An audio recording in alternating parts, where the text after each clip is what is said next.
유한하고 타락한 인간이 무한하고 거룩하신 하나님을 알 수 있을까요?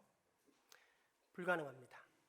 그렇기에 하나님께서는 스스로 자신을 밝히 드러내셨는데 이것을 계시라고 합니다.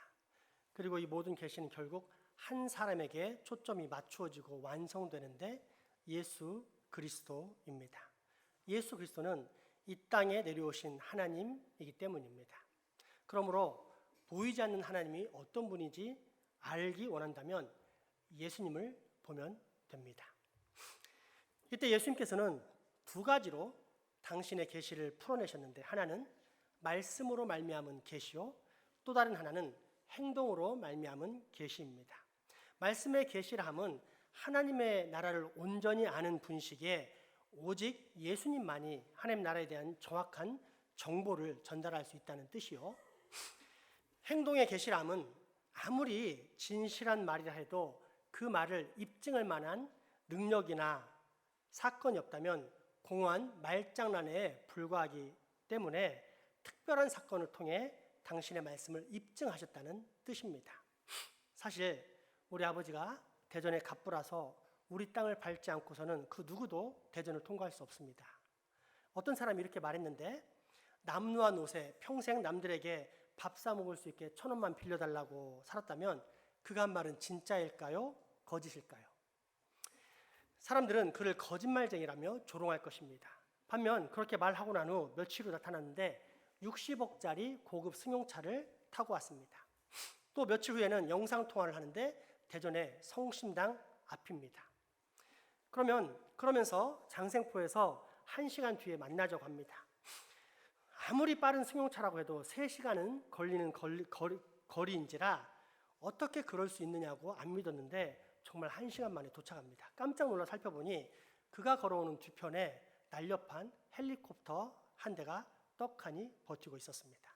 그러면 그동안 그가 했던 말은 거짓이라는 것입니까? 사실이었다는 말입니까? 그렇습니다. 그 사람의 아버지는 분명 대전의 갑부일 것입니다. 이것이 행동으로 말미암은 계시입니다. 아무리 하나님의 나라를 정확히 전달해도 무지할 뿐 아니라 강팍한 인간은 믿지 않으려 할 것이 뻔했기에 예수님께서는 행동으로 말미암은 계시를 통해 예수님의 말씀, 당신의 말씀을 입증하십니다. 오늘 본문 역시 그 행동으로 말미암은 계시의 현장으로서 로마 백부장의 하인의 치유 사건에 이어 나인성 과부의 아들을 살려내시는 장면입니다. 이처럼 복음서에는 예수님께서 죽은 자를 살리신 기사가 3번 나오는데 회당장 야이로의 딸 나사로 그리고 오늘 본문의 사건입니다. 그중 가장 첫 번째가 오늘 본문에 나오는 나인성 과부의 아들을 살린 사건입니다. 그렇다면 이 부활이라는 행동으로 말미암은 계시를 통해 예수님께서는 우리에게 하나님에 대해 무엇을 가르쳐주고 싶으셨을까요? 첫째, 생명의 하나님이십니다. 오늘 본문 누가복음 7장 9절에서 12절까지의 말씀입니다. 예수께서 들으시고 그를 놀랍게 여겨 돌이키사 따르는 무리에게 이르시되 내가 너희에게 이르노니 이스라엘 중에서도 이만한 믿음은 만나보지 못하였노라 하시더라. 보내었던 사람들이 집으로 돌아가 보매 종이 이미 나아 있었더라. 그 후에 예수께서 나인이란 성으로 가실새 제자와 많은 무리가 동행하더니 성문에 가까이 이르실 때에 사람들이 한 죽은 자를 메고 나오니 이는 한 어머니의 독자요 그의 어머니는 과부라. 그 성에 많은 사람도 그와 함께 나오거늘. 아멘. 죽어가던 백부장의 하인을 고치신 예수님께서 이후 나인이란 이름을 가진 성으로 갈 때 이 성에 있는 한 과부 아들의 장례식의 행렬을 만나는 장면입니다.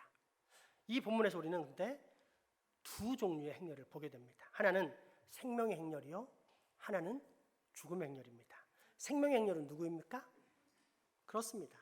예수님은 생명의 근원으로서 가버나움에서 죽어가는 백부장의 하인을 살리고 또 다른 수많은 영혼들을 살리시기 위해 지금 나인성으로 입성하시는 길이었습니다. 그렇게 수많은 무리들이 따르는 예수님의 행렬은 차분하고 조용했지만 그 속에는 기쁨과 생명의 빛이 가득했습니다. 반면 나인성 과부 아들의 장래 행렬은 떠들썩하고 시끌벅적했지만 오직 슬픔의 통곡과 절망의 탄식만이 여기저기서 터져나올 뿐이었습니다. 마치 십자가처럼 죽음과 생명이 한가운데에서 교차하고 있었습니다. 이때 생명이신 예수님께서 그 죽음의 행렬, 낙심과 절망의 행렬, 사망에 쏘는 것을 그대로 보내지 않으십니다. 과부를 불쌍히 여기사 관에 손을 대시며 기꺼이 죽음을 물리치시면서 죽은 청년을 향해 말씀하십니다. 얘야, 일어나거라. 내가 죽음 가운데 갇혀있는 너에게 명령하노니 어서 일어나거라. 그러자 청년이 벌떡 일어나는가 싶더니 여기가 어디지? 라고 중얼거리기 시작합니다.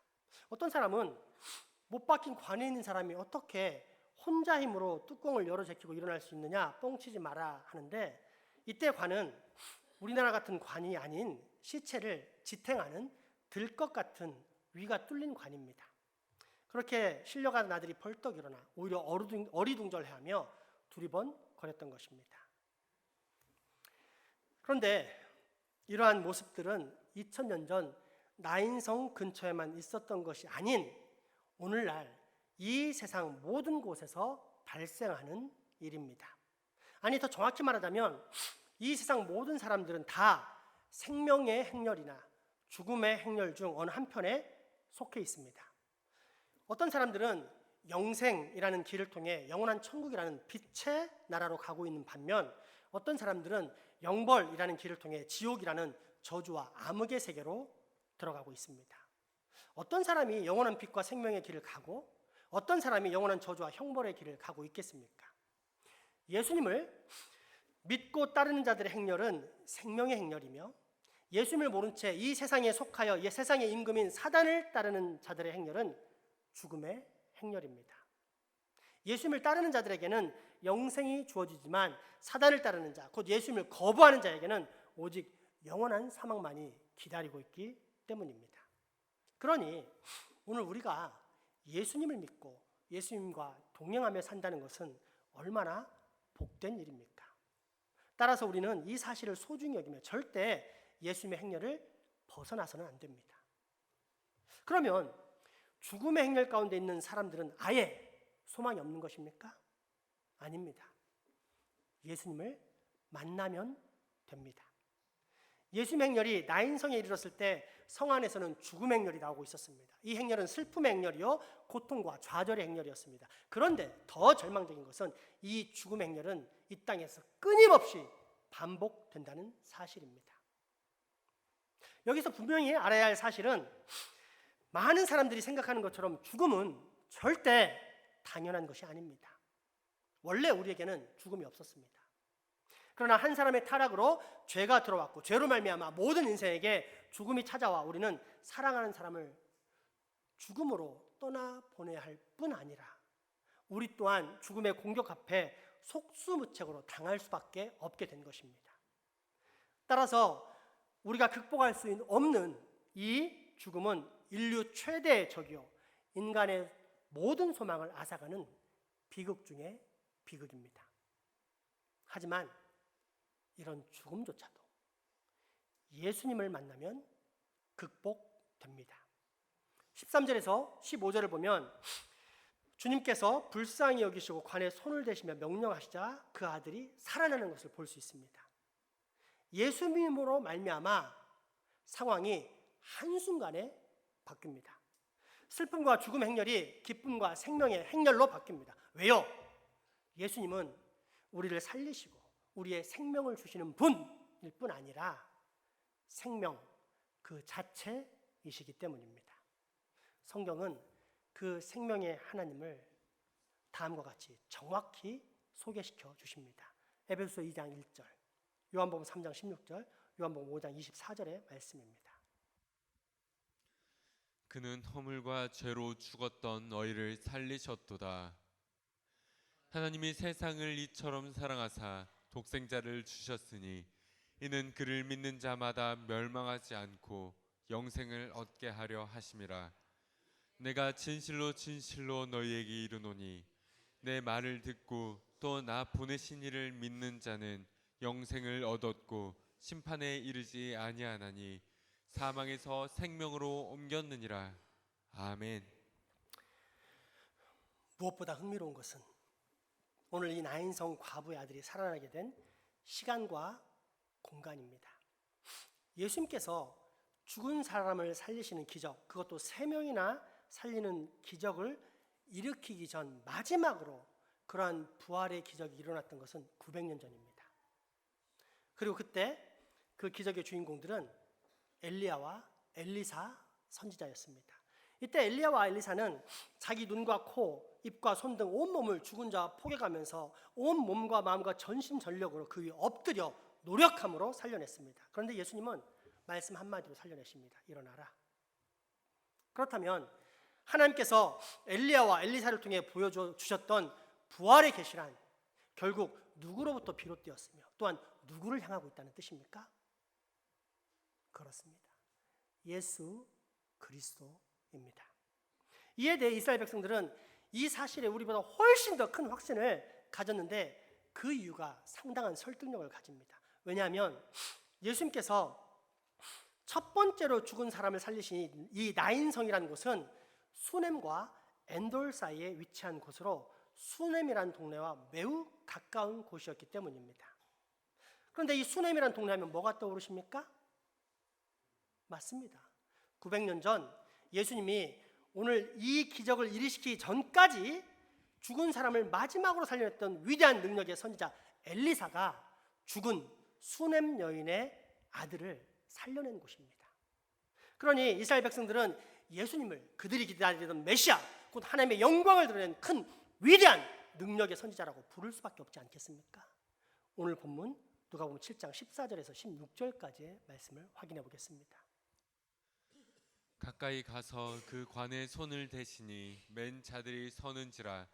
예수께서 이르시되 청년아 내가 내게 말하노니 일어나라 하시매 죽었전 다가 일어나 앉고 말도 하거늘. 예수께서 그를 어머니에게 주시니 모든 사람이 두려워하며 하나님께 영광을 돌려 이르되 큰 선지자가 우리 가운데 일어나셨다 하고 또 하나님께서 자기 백성을 돌보셨다 하더라. 아멘. 둘째, 소망의 하나님을 보여주시기 위함입니다. 불과 몇십 년 전만 해도 가부장적 유교 사회였던 우리나라에서 흔히 들을 수 있었던 말이 있습니다. 3종 지도, 여자의 인생은 두레박 인생 같은 말들입니다. 3종 지도란 여자가 따라야 할 3가지 도리로서 시집 가기 전에는 아버지를, 시집 가서는 남편을, 남편이 죽은 뒤에는 아들을 의지하는 것을 말합니다.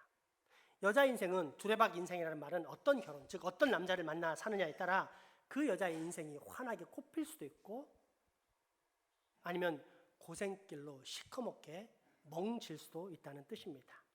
결국 둘 다 여자 인생은 남자에게 달렸다는 뜻으로서 여성의 입장에서는 상당히 불쾌한 표현들입니다. 물론 지금은 그런 말을 하는 사람은 거의 없지만 그럼에도 불구하고 이런 영향이 사라졌다거나 아예 영향을 끼치지 않는다고 말하기는 어렵습니다. 물론 남자도 마찬가지이지만 여자 역시 어떤 남자를 만나느냐에 따라 그 인생이 웃음꽃이 피는 인생이 되느냐, 걱정 근심 속에서 슬퍼하는 인생이 되느냐가 결정되고 그것이 아직까지는 남자보다는 여자에게 더 큰 영향력을 발휘하는 면이 있습니다. 이런 영향력이 특별히 한국과는 비교할 수 없을 정도로 여성들이 남자에게 의존하며 살 수밖에 없었던 구조를 가진 것이 예수님 시대 유대 문화였습니다. 그런 문화 속에서 과부가 아들, 그것도 장성한 청년인 아들의 죽음을 맞이했다는 것은 삶의 모든 소망이 끊어졌음을 말합니다. 물론 가장 큰 고통은 가슴에 묻은 소중한 자식의 죽음이지만 동시에 그 고통을 더 크게 만드는 비참한 상황은 이제 자신은 그 누구도 의지할 사람, 그 어느 것도 의지할 때가 이 땅에는 남아있지 않다는 현실이었습니다. 절대 낙심, 절대 좌절, 절대 절망이 바로 이 나인성 과부의 이름이었습니다. 이었습니다. 그런데 이 과부가 예수님을 만납니다. 그가 아들을 살려달라고 예수님께 부탁했습니까? 아닙니다. 모든 것을 체념한 채 고통과 울부짖음으로 그저 아들의 죽음 속에 절망했고, 이제는 그 아들뿐만 아니라 자기의 미래까지 그저 암담한 절망으로 치닫고 있을 뿐이었습니다. 이때 길을 가시던 예수님께서 그 모습을 보시고 불쌍히 여기셨는데, 이때 불쌍히 여기시다라는 헬라어 단어는 에스클랑크니스테로서 창자까지 뒤틀려지는 고통을 의미합니다.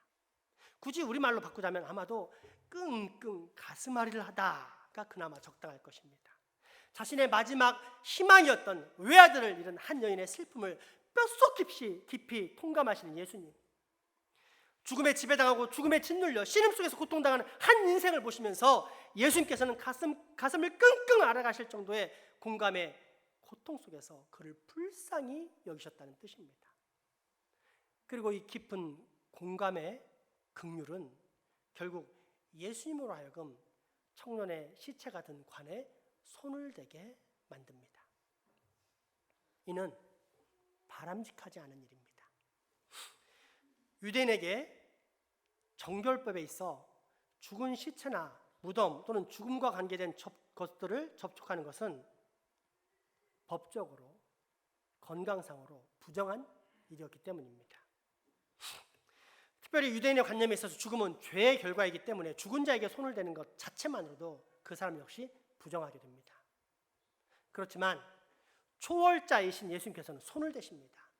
심지어 과부나 그들 무리 가운데 아무도 도움을 요청하지 않았음에도 불구하고 친히 그 부정한 것에 손을 대시면서 당신이 가지신 초월의 능력 가운데 말씀하심으로 죽은 청년을 일으켜 세우십니다. 이때 무엇이 예수님을 그렇게 이끌었습니까? 공감, 창자가 뒤틀려질 정도의 긍휼입니다. 그러면 무엇 때문에 예수님은 그렇게 죽은 청년을 살려내셨습니까? 과부인 어머니, 주변의 사람들, 나아가 모든 인류에게 소망을, 즉 우리에게 소망을 주시기 위해서였습니다. 그리고 이것은 지금도 계속되고 있는 예수님의 긍휼, 예수님의 소망 프로젝트입니다. 우리는 흔히 고통과 어려움 속에 있을 때, 특별히 우리 기도가 부족하고 믿음 생활이 시원치 않을 때는 하나님조차도 우리의 고통과 눈물을 외면한다라고 생각합니다. 하지만 보십시오. 예수님은 오늘 아무런 간청이 없었어도, 또 과부나 죽은 아들이 얼마나 선하고 경건한 삶을 살았는지에 대해서도 묻지 않으신 채 먼저 다가가 과부를 위로하고 죽은 자를 다시 살리시는 은혜를 베풀어 주십니다. 왜입니까? 하나뿐인 아들, 곧 유일한 소망을 잃은 불쌍한 과부의 슬픔과 눈물을 불쌍히 여기셨기 때문입니다. 그래서 그녀에게 다시 소망을 심어주고 싶으셨기 때문입니다. 그러므로 여러분, 만일 여러분이 어떤 아픔이나 슬픔으로 인하여 눈물을 흘릴 때 하나님께서 이를 모르실 거라는 생각을 절대 하지 마시기 바랍니다. 무엇보다도 나의 믿음과 기도가 부족하기 때문에 하나님도 나를 외면하신다는 생각을 일체 버리십시오. 왜냐하면 오늘 본문은 하나님께서 그 어떤 사람의 눈물과 아픔도 결코 그냥 지나치지 않으신다는 사실을 분명하게 보여주고 있기 때문입니다. 그렇다면 이처럼 아무런 친분관계도 없던 사람의 눈물도 외면치 않으시는 주님께서 당신의 피로 값 주고 사신 성도의 눈물, 즉 당신의 자녀들인 우리의 눈물을 과연 외면하시겠습니까? 그러므로 여러분, 확신합시다. 하나님께서는 우리의 슬픔과 고통을 외면하지 않는다는 사실을 확신합시다. 그래서 슬픔과 고통 중에도 회복과 영생의 소망을 가지며 감사하는 삶을 삽시다. 왜요? 예수님은 바로 이 소망을 우리에게 주시려고, 그래서 슬픔이 변하여 기쁨이 되게 하시려고, 내 입술에 날마다 그리고 영원토록 하나님을 향한 찬송이 있게 하시려고 이 땅에 내려온 전능하신 하나님이시기 때문입니다. 시편 39편 6, 7절, 시편 30편 11, 12절, 예레미야 29장 11절, 시편 146편 1절에서 5절 말씀을 확인해 보겠습니다. 진실로 각 사람은 그림자같이 다니고 헛된 일로 소란하며 재물을 쌓으나 누가 거둘는지 알지 못하나이다. 주여, 이제 내가 무엇을 바라리요? 나의 소망은 주께 있나이다. 주께서 나의 슬픔이 변하여 내게 춤이 되게 하시며 나의 베옷을 벗기고 기쁨으로 띠띠우셨나이다. 이는 잠잠하지 아니하고 내 영광으로 주를 찬송하게 하심이니 여호와 나의 하나님이여, 내가 주께 영원히 감사리이다. 여호와의 말씀이니라. 너희를 향한 나의 생각을 내가 아나니 평안이요 재앙이 아니니라. 너희에게 미래와 희망을 주는 것이니라. 할렐루야. 내 영혼아 여호와를 찬양하라. 나의 생전에 여호와를 찬양하며 나의 평생에 내 하나님을 찬송하리로다. 귀인들을 의지하지 말며 도울 힘이 없는 인생도 의지하지 말지니 그의 호흡이 끊어지면 흙으로 돌아가서 그날에 그의 생각이 소멸하리로다. 야곱이 하나님을 자기의 도움으로 삼으며 여호와 자기 하나님에게 자기의 소망을 두는 자는 복이 있도다. 아멘. 예수님께서 나인성 과부의 죽은 아들을 다시 살려내시는 행동으로 말미암은 계시를 통해 보여주시는 마지막 세 번째, 그것은 예수님이 이 세상 온 천하 만물의 주인이심을 보여주시기 위함입니다. 오늘 본문 누가복음 7장 13절에서 14절 말씀입니다. 주께서 과부를 보시고 불쌍히 여기사 울지 말라 하시고 가까이 가서 그 관에 손을 대시니 맨 자들이 서는지라. 예수께서 이르시되 청년아 내가 내게 말하노니 일어나라 하시매. 아멘. 누가는 의사이기 때문에 최대한 냉철하고 객관적인 관찰을 기록으로 정했는데, 이 누가가 쓴 누가복음서에서 예수님에 대하여 직접 주, 그러니까 주인이라는 단어를 사용하는 것이 이곳이 처음입니다. 맨 처음입니다. 우리식으로 따지자면 분명 나보다 형인데 그렇다고 쉽게 형이라고 부르지 않고 형이라고 부를 만한 자격이 있는지 눈여겨보다가 인정이 되면 그때 비로소 형이라고 부르는 격입니다. 누가 역시 분명 예수님을 훌륭한 선지자여 위대한 능력을 가지신 권세자임을 인정했습니다. 얼마 전 경험한 말 한마디로 저 멀리 있는 백부장의 종을 고친 사건은 그에 관한 부인할래야 부인할 수 없는 명백한 증거였습니다. 하지만 누가가 퀴리오스, 즉 주인이라고 고백한 것은 이곳이 처음입니다. 왜 그랬을까요? 죽은 자를 살려냈기 때문이요. 이는 이미 계시된 구약의 분명한 성취였기 때문입니다. 에스겔서 37장에 그 내용이 나와 있습니다. 에스겔 선지자를 마른 뼈가 가득한 산골짜기에 데려가신 하나님께서는 그에게 묻습니다. 너는 이 뼈들이 살 수 있을 것이라고 생각하느냐? 주님만이 아십니다. 내가 명하노니 너희 마른 뼈들아 생기를 너에게 주리니 너희들은 살아나라. 이때 뼈들이 움직이며 서로 맞아 들어가기 시작합니다. 곧이어 힘줄이 생기고 살이 오르며 가죽이 덮이는가 싶더니 하나님의 생기가 들어가자 곧 살아있는 큰 군대를 이루게 됩니다. 이때 마른 뼈란 무엇을 말합니까? 단순한 죽음을 의미하겠습니까? 아니면 죽은 지 오래되어서 이제는 더 이상 아무런 소망도 찾아볼 수 없는 깊은 죽음을 말하겠습니까? 그런데 이처럼 소망 없는 죽음에도 하나님의 말씀 한마디면 죽음은 떠나가고 대신 살아있는 큰 군대가 이루어지는 것을 보게 됩니다. 바로 이 모습을 누가는 예수님에게서 발견하게 됩니다.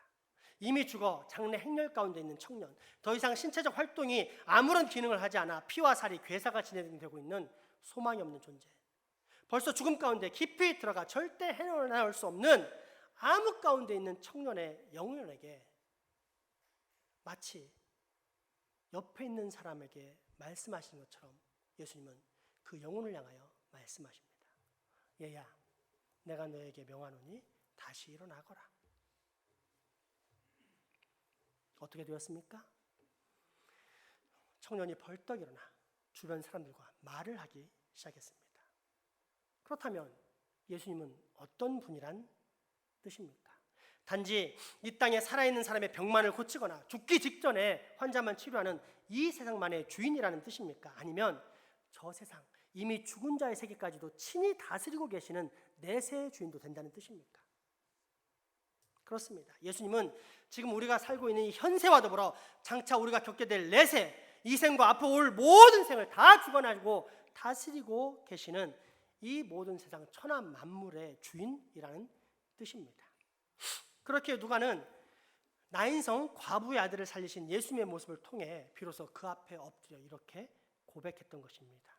퀴리오스, 오 주님, 나의 주인이실 뿐 아니라 이 세상 모든 만물, 심지어 저 죽음의 세계까지도 친히 다스리시는 만왕의 왕, 나의 주, 나의 하나님이시여.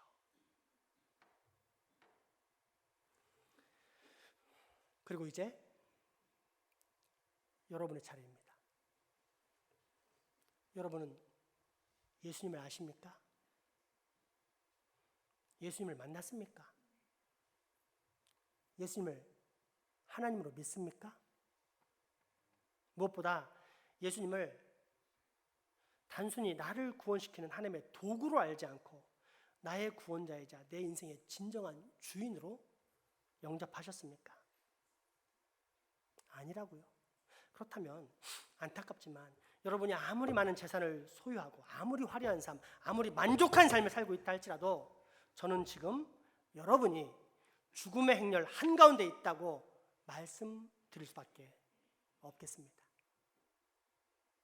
반면 예, 그렇습니다. 예수님은 나의 주, 나의 하나님이십니다. 그리고 나는 오직 예수님과 동행하며 또 예수님의 음성만을 따라 살아가는 작은 종일 뿐입니다. 라고 고백한다면 여러분은 이미 예수님을 만난 예수님의 제자, 생명의 행렬에 거하는 사람입니다. 그리고 이런 신앙인의 삶은 반드시 영생, 곧 영원한 행복으로 이어지게 되어 있습니다. 요한일서 2장 14절, 17절, 요한복음 6장 32절에서 35절, 그리고 요한복음 10장 27절에서 29절 말씀을 통해 확인해 보십시오. 아이들아, 내가 너희에게 쓴 것은 너희가 아버지를 알았으며, 아비들아, 내가 너희에게 쓴 것은 너희가 태초부터 계신 이를 알았으며, 청년들아, 내가 너희에게 쓴 것은 너희가 강하고 하나님의 말씀이 너희 안에 거하시며 너희가 흉악한 자를 이겼음이라. 이 세상이나 세상에 있는 것들을 사랑하지 말라. 누구든지 세상을 사랑하면 아버지의 사랑이 그 안에 있지 아니하니, 이는 세상에 있는 모든 것이 육신의 정욕과 안목의 정욕과 이생의 자랑이니 다 아버지께로부터 온 것이 아니요 세상으로부터 온 것이라. 이 세상도 그 정욕도 지나가되 오직 하나님의 뜻을 행하는 자는 영원히 거하느니라. 예수께서 이르시되 내가 진실로 진실로 너희에게 이르노니 모세가 너희에게로부터 떡을 준 것이 아니라 내 아버지께서 너희에게 하늘로부터 참 떡을 주시나니, 하나님의 떡은 하늘에서 내려 생명상의 생명을 주는 것이니라. 그들이 이르되 주여 이 떡을 항상 우리에게 주소서. 예수께서 이르시되 나는 생명의 떡이니 내게 오는 자는 결코 줄이지 아니할 터이요 나를 믿는 자는 영원히 목마르지 아니하리라. 내 양은 내 음성을 들으며 나는 그들을 알며 그들은 나를 따르느니라. 내가 그들에게 영생을 주노니 영원히 멸망하지 아니할 것이요 또 그들을 내 손에서 빼앗을 자가 없느니라. 그들이 주신 내 아버지는 하늘보다 크심에 아무도 아버지 손에서 빼앗을 수 없느니라. 아멘. 이 세상의 생사화복뿐 아니라 저 세상에 이르기까지 영원한 생명을 줄 수도 있고 주지 않을 수도 있는 이 천하 만물의 진짜 주인이 누구라는 뜻입니까? 예수 그리스도입니다. 만약 누군가가 저에게 세속의 지혜와 하나님의 지혜, 즉 철학과 신학의 차이를 한마디로 정의하라고 요청한다면 저는 이렇게 선포할 것 같습니다.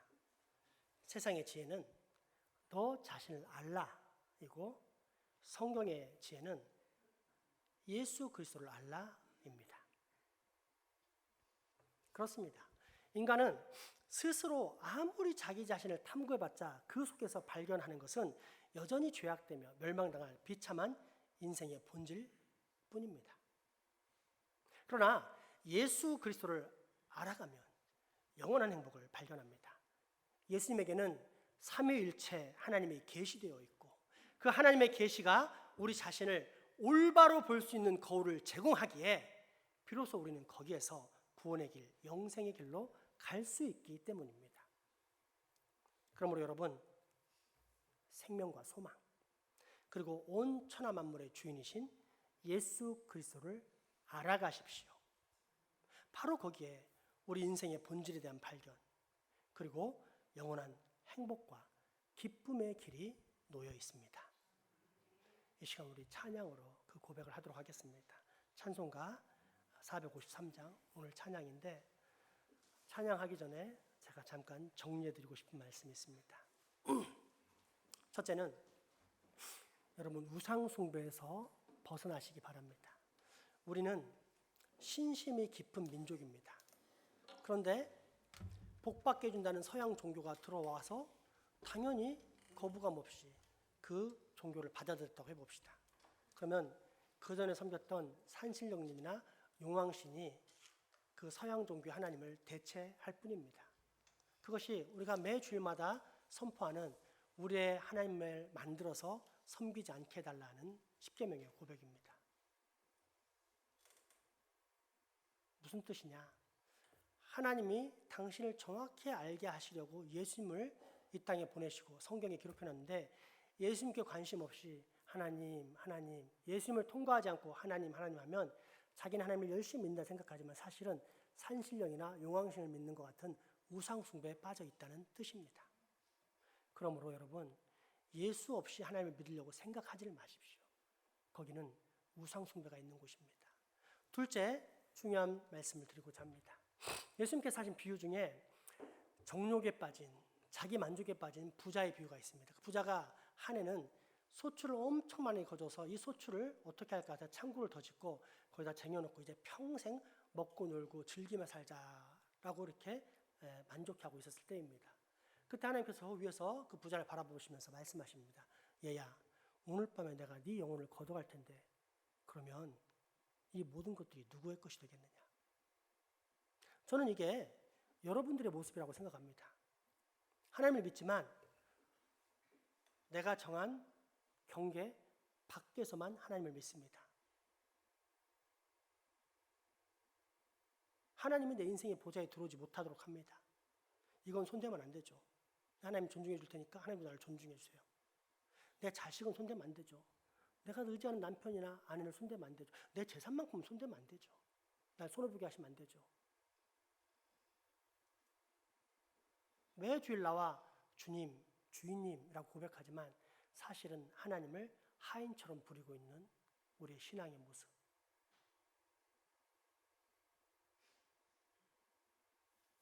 안타깝지만 여러분이 얼마나 교회를 오래 다녔어도 여러분은 죽음의 행렬 가운데 있는 것입니다. 진짜 생명의 행렬 어디입니까? 내 자식도, 내 남편도, 내 부모도, 내 재산도, 심지어 내 생명까지도 하나님께 맡기며 주님, 당신이 나의 주인이십니다. 알아서 하십시오. 라는 고백을 할 정도에 이르는 것이 진짜 신앙입니다. 그리고 그 길은 나의 노력으로, 나의 열심으로 절대 이루어지지 않습니다.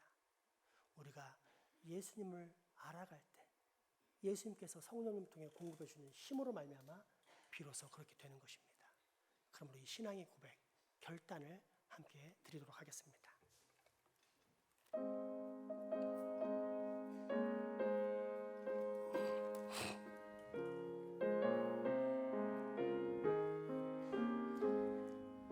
예수로 알기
내 평생의 소원 내 평생의 소원 대속해 주신 사랑이 간절히 알기 원하네. 한 장 더 찬양합시다. 그 전장인 452장 내 모든 소원 기도의 제목 예수님 닮기 원함이라 우리 함께 찬양하도록 하겠습니다.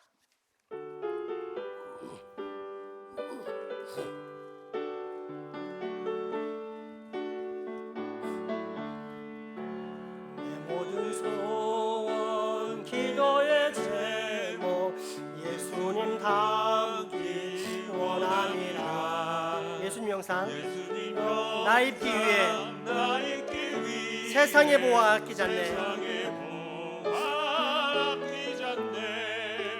예수님 닮기 내가 원하네.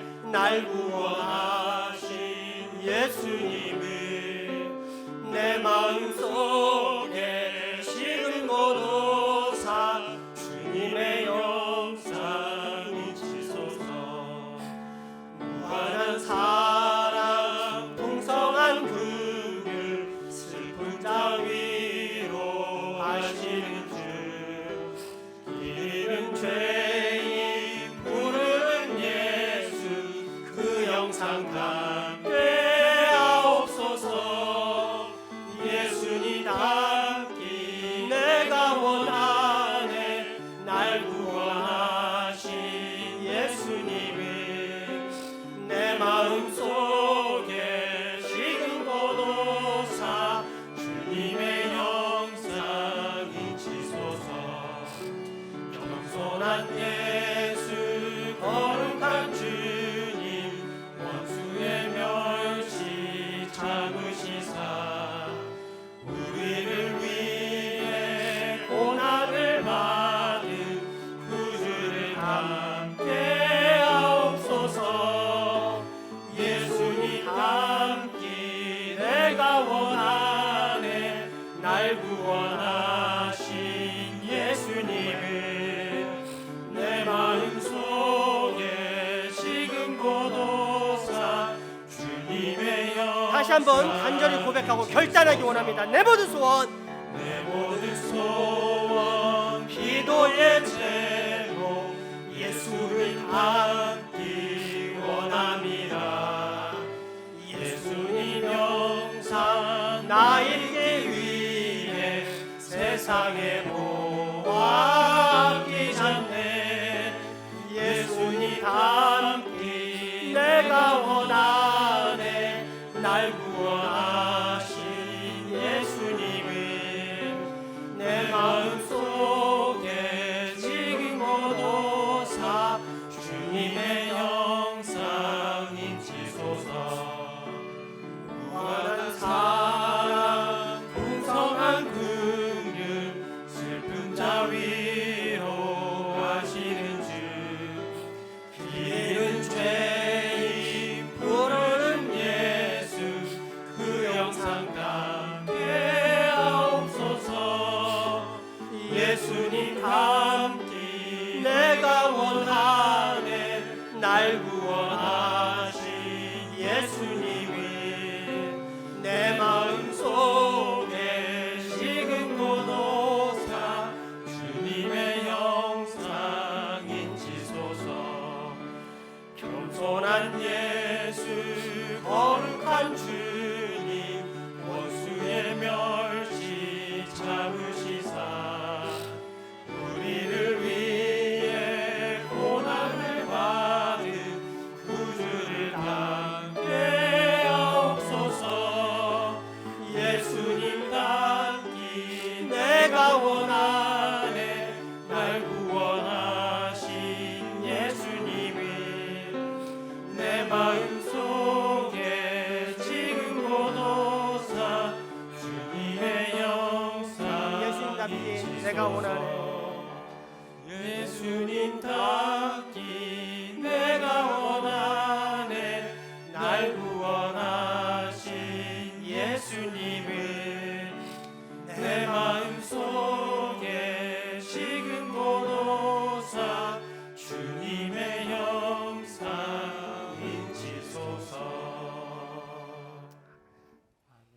긍휼과 사랑이 풍성하신 하나님 아버지, 나를 위해 생명과 소망과 온 천하의 주인이신 예수 그리스도를 내려보내 주신 그 무한하신 은혜에 그저 감사와 찬양과 경배와 영광 올려드립니다. 바라옵기는 이제 우리가 오직 예수 그리스도를 알아가는데 힘쓰기 원하오니 우리로 하여금 예수님을 제대로 알아갈 수 있는 복을 꼭 허락해 주시옵소서. 예수님의 이름으로 기도합니다.